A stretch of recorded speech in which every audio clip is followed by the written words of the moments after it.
নমস্কার, শুভ সকাল। আজ আমরা শ্রীগীতার 17তম শ্লোকটির সাধারণ অর্থ এবং আধ্যাত্মিক অর্থ জানার চেষ্টা করব।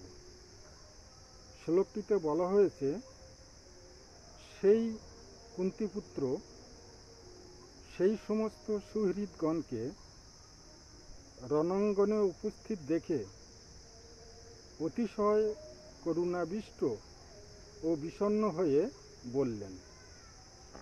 কি বললেন সেটা আমরা 28তম শ্লোকে জানবার চেষ্টা করব। এখন প্রশ্ন হলো যে এই অর্জুন একে কৌন্তেয় বলে শ্রীকৃষ্ণ ভগবান কেন সম্বোধন করলেন? আধ্যাত্মিক ব্যাখ্যা।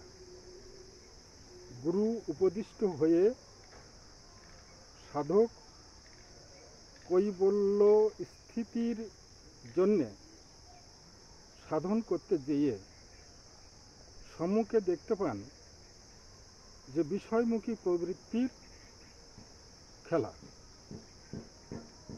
আজন্মসিদ্ধ বিষয়মুখী প্রবৃত্তি অনুশীলনের জন্যে সাধক এই বিষয়মুখী প্রবৃত্তিগুলিকে একান্ত আপনার মনে করে তাতে মমতাবদ্ধ হলেন। হয়ে গুরু কঠোর নির্দেশকে সামান্য লঘু করে নিজের ইচ্ছামতো চলার জন্যে সম্মোহনী বিদ্যার ব্যবহার উপযোগী মনে করে মায়া কান্না কেঁদে গুরু ভগবানকে স্বপক্ষে আনার চেষ্টা করলেন।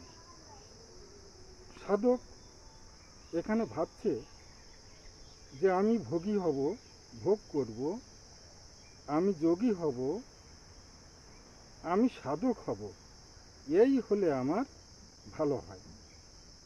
এই যে অর্জুনের ভ্রম বা নিজেকে নিজের বশে চলার যে প্রবৃত্তি, এটাকে দেখানোর জন্যে শ্রী গীতাতে কৌন্তেয় নাম দেওয়া হয়েছে। কেননা কৌন্তেয় হল কুন্তির পুত্র। এখন অর্জুনের মাতা কুন্তি সম্মোহনী মন্ত্র প্রয়োগ করে দেবতাদের বশে এনেছিলেন। স্বভাবতই অর্জুন মায়ের এই স্বভাবকে অনুকরণ করে গুরু শ্রীকৃষ্ণ ভগবানকে বশে আনার চেষ্টা করেছেন।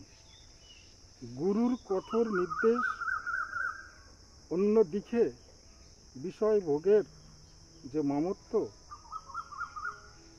এই উভয়ের টানাপোড়েনে অর্জুনের মনে যে সমস্ত ভাব উদ্দিত হয়েছিল সেইগুলো আমরা পরবর্তী 28 শ্লোকে জানার চেষ্টা করব।